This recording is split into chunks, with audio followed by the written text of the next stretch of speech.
Welcome everyone along today. Good to see all of you again. We'll talk about soulmates. Can I just ask the question though, why is that such an overwhelming thing to talk about for you at the moment? You mean we're needy for our soulmates, is that okay. Well, that's one of the things we'll definitely need to address in the discussion. All right. Well, what I'm going to do first then is give you a little summary of the technicalities of soulmates, and then we'll get into the emotions regarding soulmates. How's that sound? It's important to understand the technicalities regarding soulmates, the real spiritual truth, if you like, the divine truth about soulmates, because it actually does affect a lot of your life without many people even knowing it affects their life. And so that's why it's quite important to allow yourself to understand the truth about how the soulmate thing works. Because what I notice a lot of times is people think that you can choose your soulmate. You know, like, oh, that guy's nice and handsome and he's got a life, and he's quite wealthy, that's my soulmate, right? Or that girl's got a nice figure and, you know, she's like pretty and whatever, that's my soulmate. And it's not like that at all. And then a lot of us get into this state with God with regard to the soulmate issue, because it's not like I'm choosing my soulmate. A lot of times we start feeling that we don't have free will. Do you see what I'm saying? Like, your partner's already chosen for you, so does that mean you've got free will?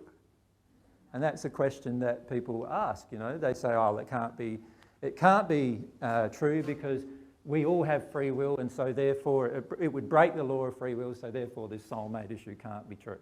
Does that make sense? So a lot of times people, including my own mother actually, feels that way. So a lot of people have a lot of different emotional injuries regarding the soulmate connection, which we need to talk about. So let's look at it from a technical point of view in the first few hour or so, and then we'll go into the emotions of it all, because it's the emotion of it all that's very, very interesting. So let's start with God,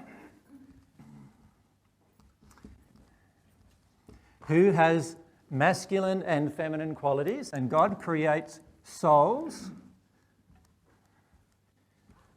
that all have masculine and feminine qualities. So let's grab one of those souls over there, one of God's children. And what happens now, for this, I'm going to describe the place for the description of a heterosexual soul. But that doesn't mean that, and by the way, there is no such thing as a heterosexual soul or a homosexual soul. There is just a soul that all has varying qualities of masculine and feminine characteristics. Now, when the masculine characteristics become dominant, when the soul separates into the two halves, it separates into two male forms. If the feminine characteristics are dominant, then when the soul separates, it'll separate into two female forms, because the feminine characteristics are dominant. But for many souls, there's a huge range of masculine and feminine characteristics. If you draw a standard distribution curve about the issue, and let's say this is masculinity and this is femininity, right? You can see that like 80 or 90%, whatever it is in the standard distribution curve, fit between there. They will be called, when they incarnate, you could say they will be heterosexual, right? That's not how you spell heterosexual either. But anyway, it's right?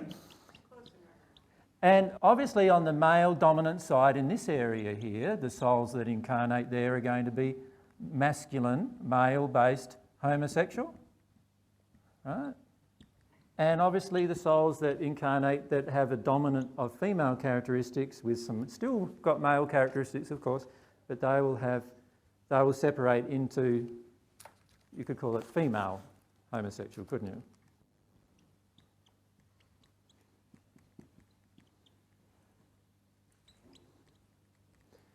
All right. Notice it doesn't give any room for bisexuality, which is a very confronting thing for most people nowadays, because the bisexuality movement, if we could call it that, is growing in its intensity, and it comes from a confusion of our own sexual attractions. And one of the things I'd like to talk about today is how our sexual attractions become so confused.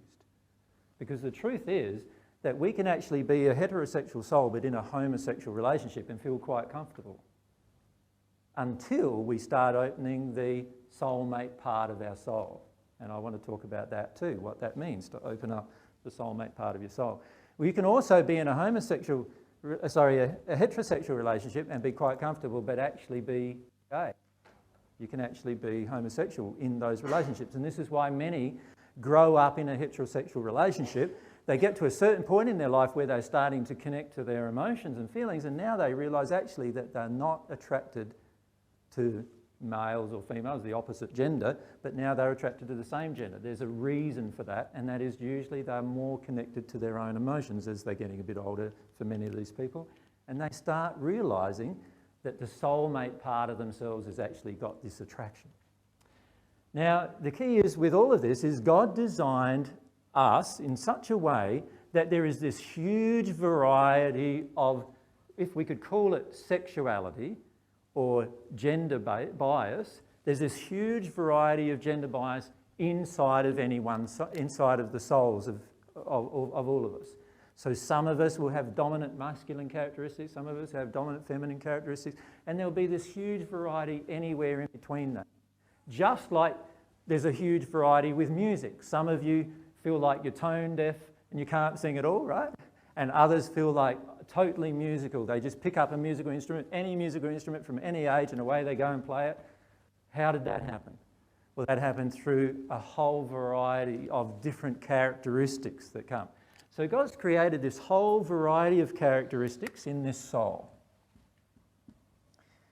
And what we're doing when we're talking about the soulmate discussion is we're focused primarily on the intergender or the sexual characteristics of the soul, if you like. Does that make sense? But in reality, the soul has lots and lots of characteristics and attributes. And by soul, I'm talking the whole soul here, not one half of the soul, which you are. I'm talking about the combination of the two halves. Because remember, how God sees you actually is not how you're currently seeing yourself.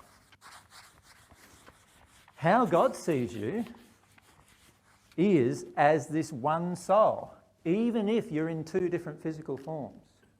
And when I say two different physical forms, once you incarnate, your half of the soul is attracted to a physical form and a spirit body form, and the other half of your soul is attracted to a different spirit body form and a different physical body form.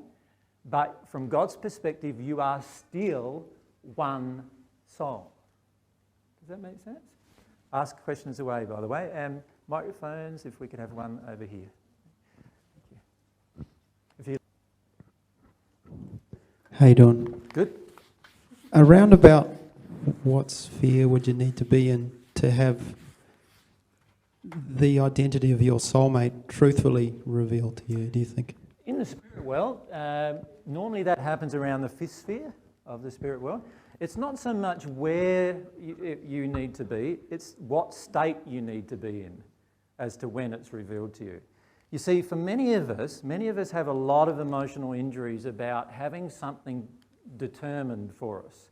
And when you think about it, it's the soul, which is the complete soul that has free will, not each half. All right? Now, God gave free will to the complete unit, right? So if one half of the soul is really progressing and draws the other half into their life, the other half may think, I don't want to be drawn into their life. Why do I keep getting drawn into their life for? Well, it's their soul that's drawing them together, their own soul, and they just don't realise that, you see. And so we can't actually say that the two halves of the soul have complete independent free will. It's the complete soul itself that has free will. That's independent of every other being on the planet and in the universe, and even independent of God's will. That's what free will is.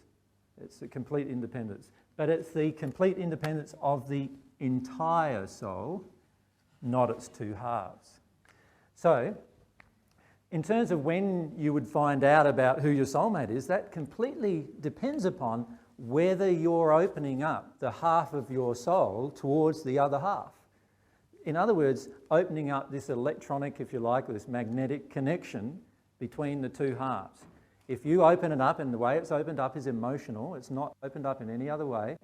Once you start opening it up, what happens is that your soulmate starts getting drawn to you, and at that point you're also usually able to know who your soulmate is. So you could be in the first sphere of the spirit world and learn who your soulmate is, or you might be a celestial spirit and first learn who your soulmate is. There's many spirits who have become celestial spirits and who didn't know who their soulmate was until after then. Right? So it just depends on whether that part of your soul has opened up or not. Now obviously it needs to be open before you become one with God. So there's many seventh sphere spirits, I should clarify, who haven't found out who the soulmate is, but by the time they enter the celestial realm, they do know who their soulmate is. And the longings for your soulmate vary too, by the way. Obviously, if I have more emotional injuries towards the opposite gender and my soulmate happens to be a member of the opposite gender, how much of a longing am I going to have for my soulmate? Not very much, right? But if I am very open and I've started to deal with a lot of my emotional injuries about the opposite gender, I'm going to be much more open to understanding, oh, that person is my soulmate. So it just depends on my emotional openness, and we'll talk about how to emotionally open that part of your soul to the gender that is your soul mate.